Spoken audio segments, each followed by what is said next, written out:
Assalamualaikum warahmatullahi wabarakatuh. Halo Sobat Ekonomi. Perkenalkan, kami dari kelompok 8 Program Studi Ekonomi Pembangunan Fakultas Ekonomi dan Bisnis Universitas Lampung. Dalam video pembelajaran kali ini, kelompok kami akan membahas tentang bab 16, yaitu memahami uang dan peran perbankan dalam mata kuliah pengantar bisnis dan dengan dosen pengampu Ibu Dr. Nova Margiana, SE, MM. Adapun tujuan pembelajaran kali ini, yang pertama, mendefinisikan uang dan mengenali beragam bentuknya yang menentukan jumlah uang yang beredar di suatu negara. Tujuan yang kedua, menjelaskan bagaimana lembaga keuangan menciptakan uang dan menggambarkan perangkat yang mengatur lembaga tersebut. Tujuan yang ketiga, menjabarkan beragam jenis lembaga keuangan yang membentuk sistem keuangan Amerika Serikat dan menjelaskan jasa yang mereka tawarkan. Tujuan yang keempat, membahas fungsi-fungsi Federal Reserve System dan menjelaskan alat-alat yang digunakan untuk mengendalikan penawaran uang. Tujuan yang kelima, mengidentifikasikan 3 cara penting bagaimana industri keuangan berubah.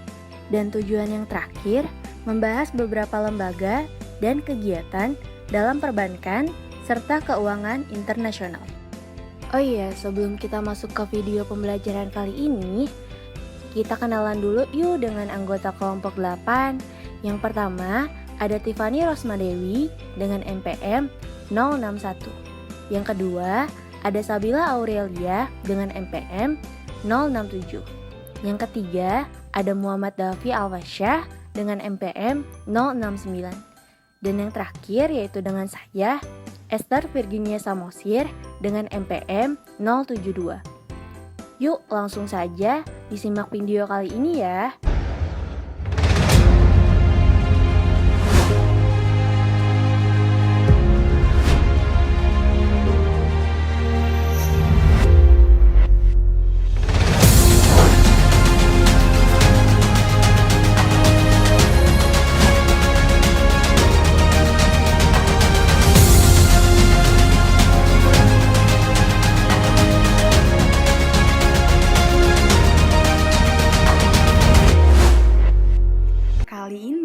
Kita akan belajar tentang uang. Ada nggak sih di antara kawan-kawan yang belum kenal uang? Bahkan, ada pepatah mengatakan bahwa uang bukan segalanya, tetapi segalanya butuh uang.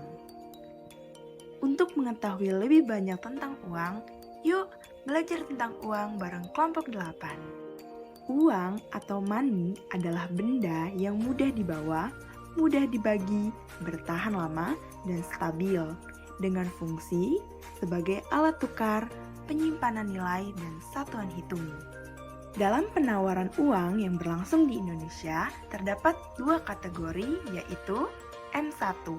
M1 adalah ukuran penawaran uang yang bentuknya liquid atau langsung dapat dibelanjakan, seperti halnya uang kertas atau logam, cek, dan juga rekening giro ataupun simpanan giro. Selanjutnya ada M2. M2 adalah ukuran jumlah uang beredar yang mencangkup komponen-komponen M1 ditambah dengan bentuk uang yang dapat dikonversikan dengan mudah menjadi bentuk yang siap dibelanjakan. Seperti investasi jangka pendek, yaitu deposito berjangka atau time deposit. Deposito berjangka adalah dana bank yang memiliki tingkat bunga tetap hingga jatuh tempo dan tidak dapat ditarik sebelum jatuh tempo atau dicairkan dengan cek. Deposito berjangka dalam M2 hanya mencangkup rekening yang nilainya kurang dari $100.000. Untuk yang kedua, reksadana pasar uang. Reksadana pasar uang adalah dana yang berasal dari surat berharga berjangka pendek dan berisiko rendah yang dibeli dengan kumpulan aset dari investor pemilik. Dan yang terakhir, ada rekening tabungan atau rekening bank. Rekening bank atau rekening tabungan adalah rekening keuangan pencatatan transaksi keuangan antara pelanggan dan bank, dan posisi keuangan yang dihasilkan dari pelanggan bank. Bank umum yang keberadaannya dijamin oleh negara menerima simpanan, memberikan pinjaman, memperoleh laba, dan membayar bunga serta dividen. Sebagian dari 5.900 bank umum bentuknya berkisar dari lembaga besar yang berpusat di New York, seperti Citigroup, Bank of America, dan JP Morgan Chase, hingga bank-bank kecil di kota-kota kecil. Lembaga tabungan mencakup bank tabungan bersama dan asosiasi simpan pinjam. Mereka disebut lembaga tabungan karena saat didirikan beberapa dasawarsa lalu mereka mendorong gagasan menabung kepada masyarakat. Asosiasi simpan pinjam, seperti halnya bank umum, asosiasi simpan pinjam atau Savings and Loan Association (SNL), menerima simpanan, memberikan pinjaman, dan dimiliki oleh investor. Dalam bank tabungan bersama, seluruh deposan dianggap sebagai pemilik bank. Seluruh laba dibagi secara proporsional di antara deposan yang menerima dividen. Koperasi kredit tujuannya adalah untuk mendorong kebiasaan menabung, pengelolaan uang atau sumber daya individu, dan menyediakan tempat menabung yang aman bagi anggota dan pinjaman dengan bunga yang sesuai. Lembaga non-tabungan. Lembaga non-tabungan ini mencakup 1. Dana pensiun, 2. Perusahaan asuransi, 3. Perusahaan pembiayaan, dan 4. Pialang bursa.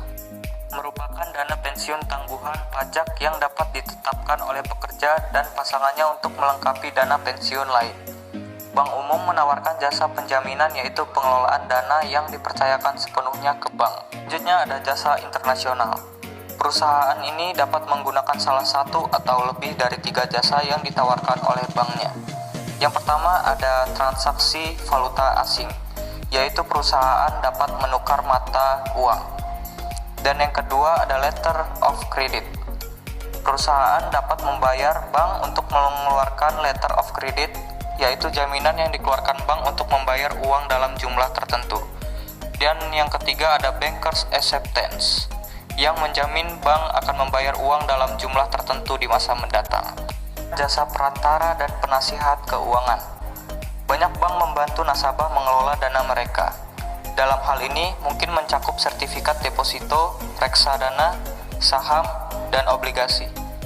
Banyak bank juga berperan sebagai perantara surat berharga dengan menggunakan pialang mereka sendiri untuk memperjualbelikan surat berharga dan fasilitas milik sendiri untuk menyimpan surat-surat berharga tersebut.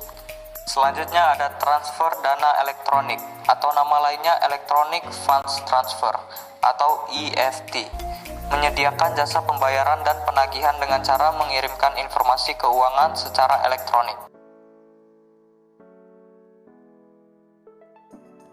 Lembaga keuangan adalah lembaga yang kegiatannya mengumpulkan dan menyalurkan kembali dari pihak yang memiliki dana kepada pihak yang membutuhkan dana. Lembaga keuangan menyediakan jasa khusus bagi perekonomian.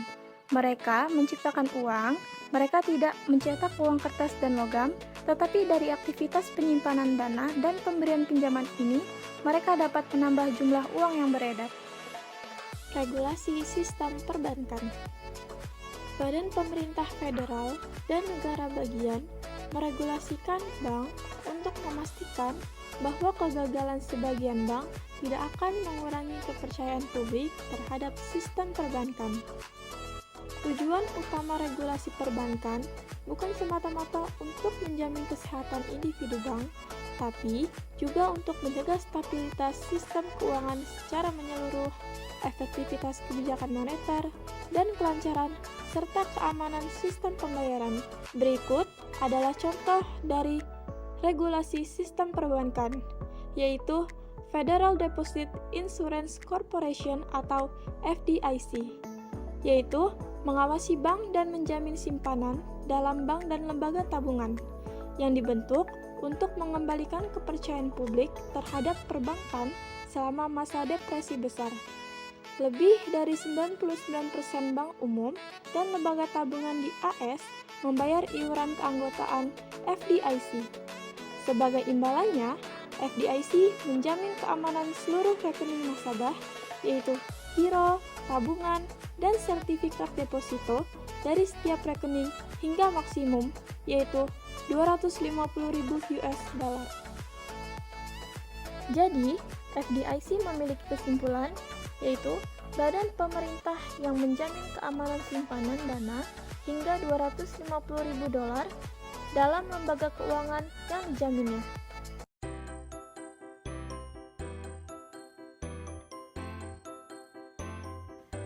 Federal Reserve System atau Fed adalah bank sentral milik Amerika Serikat yang berperan sebagai banknya pemerintah yang melayani bank-bank umum anggota dan mengendalikan jumlah uang beredar dalam negeri.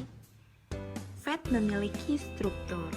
Yang pertama ada Board of Governors atau Dewan Gubernur yang terdiri dari 7 anggota yang dipilih langsung oleh Presiden Amerika Serikat dengan masa bakti 14 tahun. Fungsinya menjadi komite utama penasehat ekonomi dan bekerja secara aktif dengan pemerintah untuk merumuskan kebijakan ekonomi di negaranya. Yang kedua, ada Reserve Bank yang terdiri dari 12 distrik untuk menentukan cadangan simpanan dan tingkat diskonto bagi bank umum di setiap wilayahnya. Yang ketiga, ada Open Market Committee, bertanggung jawab dalam merumuskan kebijakan moneter Fed untuk mendorong stabilitas dan pertumbuhan ekonomi dengan cara mengelola jumlah uang beredar. Yang keempat, ada bank anggota. Dan yang kelima, ada lembaga simpanan lainnya. Nah, setelah kita mengetahui strukturnya, ada fungsi-fungsi Fed. Yang pertama, menjadikan Fed sebagai banknya pemerintah, mencetak uang kartal negara, dan menentukan berapa banyak uang kartal yang harus dihasilkan dan harus dihancurkan. Yang kedua, banknya bankir. Bank individu yang memerlukan dana dapat meminjam dari Fed dan membayar bunga pinjamannya. Yang ketiga, clearing check. Clearing check bagi bank umum menjamin bahwa dana lebih dikurangi dari bank penulis cek dan disimpan ke dalam rekening penerima cek. Dan yang terakhir, mengendalikan jumlah uang beredar. Kebijakan moneter ini mampu mengelola pertumbuhan ekonomi negara dengan cara mengatur jumlah uang yang beredar dan tingkat bunganya. Selanjutnya, ada perangkat Fed. Perangkat Fed digunakan untuk mengendalikan jumlah uang yang beredar dengan cara cadangan minimum. Cadangan minimum adalah presentasi simpanan dana yang harus dipegang suatu bank dalam bentuk tunai atau deposito bersama Fed. Yang kedua, ada pengendalian tingkat bunga. Pengendalian tingkat bunga ini sering disebut dengan tingkat diskonto atau tingkat bunga di mana bank anggota dapat meminjam dari dana Fed. Setelah itu, ada operasi pasar terbuka atau open market operation yang artinya dimampukan untuk melakukan jual beli sekuritas milik Federal Reserve di pasar terbuka. Sistem uang dan perbankan Amerika Serikat senantiasa berubah hingga saat ini. Intervensi darurat pemerintah bertujuan menstabilkan sistem keuangan yang bermasalah. Pada tahun 2008, dunia terguncang oleh penutupan Lehman Brothers, yaitu bank investasi terkemuka di Amerika Serikat. Kepailitan Lehman juga diikuti oleh ancaman penutupan raksasa finansial lain, seperti halnya yang dialami oleh Bear Stearns, yang kemudian dibeli oleh JP Morgan Chase. Setelah runtuhnya bank-bank besar pada tahun 2008, Fed mengambil tindakan investasi besar untuk menstabilkan sistem keuangan Amerika Serikat, yaitu berupa investasi darurat pemerintah dan kepastian pelunasan. Pada pertengahan 2009, investasi Fed mencapai hampir 300 miliar dolar. Sebagian besar dana tersebut digunakan dalam program pinjaman bagi bank umum. Bank kemudian menggunakan dana pinjaman tersebut untuk menghapus hipotek rumah bermasalah dan aset-aset lain yang sulit dijual. Adapun sumber dana lain yang disebut dengan Troubled Asset Relief Program, yaitu berupa program sementara yang berada di bawah naungan Departemen Keuangan Amerika Serikat. Dana tersebut dimasukkan ke dalam upaya dana talangan pemerintah. Dana tersebut juga mencakup 15 miliar dolar bagi perusahaan pembiayaan kendaraan bermotor yang mengalami risiko pilot dan investasi langsung sebesar 235 miliar dolar ke sekitar 600 bank untuk mendorong pembelian pinjaman. Sebagai imbal hasil investasinya, pemerintah menerapkan beragam jenis agunan, yaitu pinjaman Fed ke bank. Dan dengan kata lain, Fed memegang sebagian aset bank tersebut yang berupa pinjaman komersial, hipotek rumah, dan sekuritas beragun aset lainnya sebagai jaminan hingga pada akhirnya bank bisa melunasi pinjaman Fed tersebut. Pemberlakuan Undang-Undang Anti-Terorisme menghalangi penyalahgunaan pidana atas sistem keuangan. Secara hukum, bank juga bisa dituntut ketika gagal mempertahankan sistem pengidentifikasian dan pelaporan kegiatan yang mencurigakan. Misalnya, adanya kemungkinan transaksi obat-obatan terlarang dan juga pencucian uang. Pada tahun 2013, Departemen Keuangan Amerika Serikat mengeluarkan aturan bahwa perbankan federal juga berlaku bagi perusahaan yang mengeluarkan jenis uang yang hanya terdapat di dunia maya dan tidak boleh dikeluarkan oleh pemerintah. Ini berarti bahwa mata uang daring seperti Bitcoin hanya memenuhi persyaratan pembukuan oleh BSA. Dampak teknologi elektronik. Bank merupakan salah satu pengadopsi teknologi yang paling cepat demi meningkatkan efisiensi dan layanan pelanggan. Selain sistem EFT dan perangkat bergerak, bank juga menawarkan akses via telepon, TV, dan layanan perbankan internet yang memungkinkan nasabah untuk melakukan transaksi kapan saja. Misalnya seperti ACH, Cek 21, kartu kredit Blink, kartu debit, terminal titik penjualan, dan juga smart card. ACH atau Jaringan Automated Clearing House adalah sistem transfer dana elektronik yang menyediakan jasa clearing pembayaran elektronik antar bank bagi lembaga-lembaga keuangan di Amerika Serikat.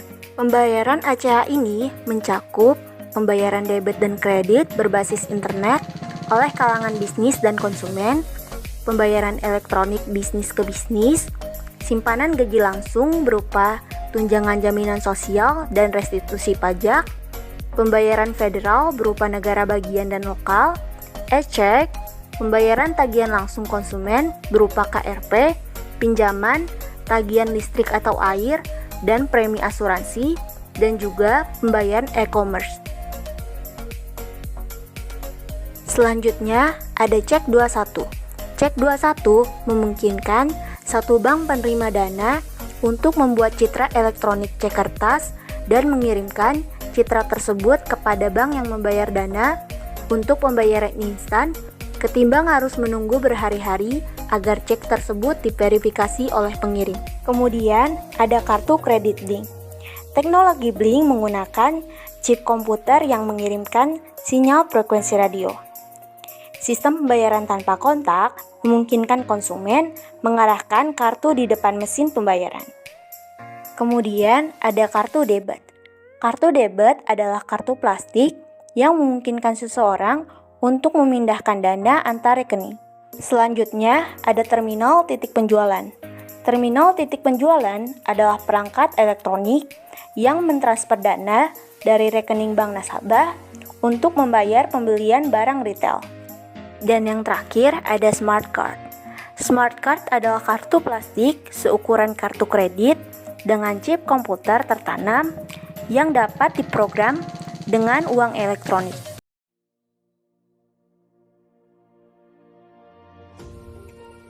Nilai mata uang dan nilai tukar.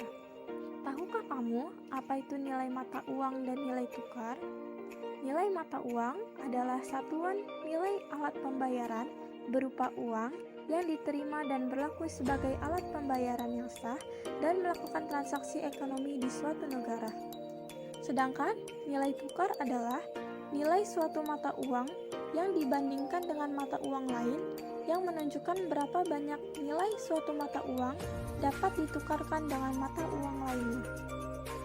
Pada waktu tertentu, sebagian mata uang menjadi kuat atau dijual pada harga lebih tinggi dan nilainya lebih besar, sedangkan yang lainnya menjadi lemah. Tukar antar mata uang dipublikasikan setiap hari di media keuangan seluruh dunia dan dipasarkan melalui pertukaran valuta asing.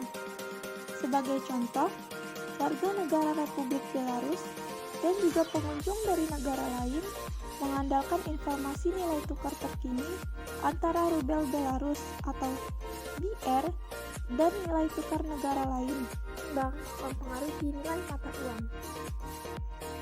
Dalam mengelola jumlah uang yang beredar dan tingkat bunga, Fed sangat mempengaruhi kekuatan dolar terhadap mata uang lain. European Central Bank atau ECB memiliki peran serupa Fed untuk zona euro. Kenaikan tingkat bunga cenderung meningkatkan nilai mata uang suatu sistem ekonomi, sedangkan penurunan tingkat bunga berdampak sebaliknya. Pemulihan ekonomi Eropa lebih lambat dibandingkan perkiraan ketika euro menguat karena perusahaan di zona euro kurang kompetitif jika dibandingkan para pesaing global mereka. Meskipun demikian, ECB menolak untuk melemahkan mata uang euro melalui pemangkasan tingkat bunga. Dengan tingkat bunga yang lebih rendah, penawaran euro akan bertambah dan harga euro pun menurun, sehingga merangsang geliat perekonomian Eropa. Proses pembayaran internasional. Transaksi antar negara bergantung pada proses pembayaran internasional yang memindahkan uang antara pembeli dan penjual di berbagai negara. Apabila perdagangan kedua negara seimbang, arus yang masuk dan keluar sama bagi kedua negara. Uang tersebut sebenarnya tidak mengalir antara kedua negara. Apabila arus masuk dan keluar ini tidak seimbang, maka aliran uang pun terjadi untuk menyeimbangkannya. Struktur bank internasional. Yang pertama ada Bank Dunia, yaitu badan PBB yang menyediakan jasa keuangan terbatas, misalnya mendanai program pembangunan di negara-negara berkembang. Yang kedua ada Dana Moneter Internasional atau IMF, yaitu badan yang terdiri dari 150 negara yang sepakat untuk menghimpun sumber daya yang bertujuan yang pertama, mendorong stabilitas nilai tukar, yang kedua, menyediakan pinjaman sementara berjangka pendek ke negara-negara pinjaman, yang ketiga, mendorong negara-negara anggota untuk bekerja sama dalam persoalan moneter internasional, yang terakhir, mendorong pengembangan sistem pembayaran internasional. Jadi, IMF memberikan pinjaman kepada negara-negara yang mengalami perdagangan negatif temporer karena kemungkinan negara-negara tersebut untuk tetap bisa membeli produk-produk dari negara lain. IMF memfasilitasi perdagangan internasional. Akan tetapi, sebagian negara menolak dengan IMF ketimbang menerima perubahan ekonomi yang disyaratkan oleh IMF. Dari materi kali ini, kita dapat simpulkan uang adalah suatu benda yang mudah dibawa, bertahan lama, dan bernilai stabil. Uang juga memiliki peran sebagai alat tukar, penyimpanan nilai, dan satuan nilai. Terkait pada uang, ada juga lembaga keuangan yang membentuk sistem keuangan milik Amerika Serikat. Dikarenakan Amerika Serikat adalah uang dunia yang berlaku dalam transaksi internasional. Terdapat juga bank umum, lembaga tabungan, asosiasi simpan pinjam, dan bank tabungan bersama, serta koperasi kredit. Adapun cara membuat uang yang dilakukan oleh lembaga keuangan agar bisa menyalurkan uang ke masyarakat, seperti halnya badan federal dan negara, yang fungsinya meregulasikan bank untuk memastikan bahwa kegagalan bank tidak akan menurunkan kepercayaan masyarakat terhadap sistem perbankan. Adapun cara yang dapat mengendalikan penawaran uang Amerika Serikat. Contohnya, membentuk bank sentral yang dinamakan Federal Reserve System. Menggoreng ikan dicampur bakmi. Digoreng terpisah, jangan sekaligus. Cukup sekian presentasi kami. Semoga mendapat nilai yang bagus.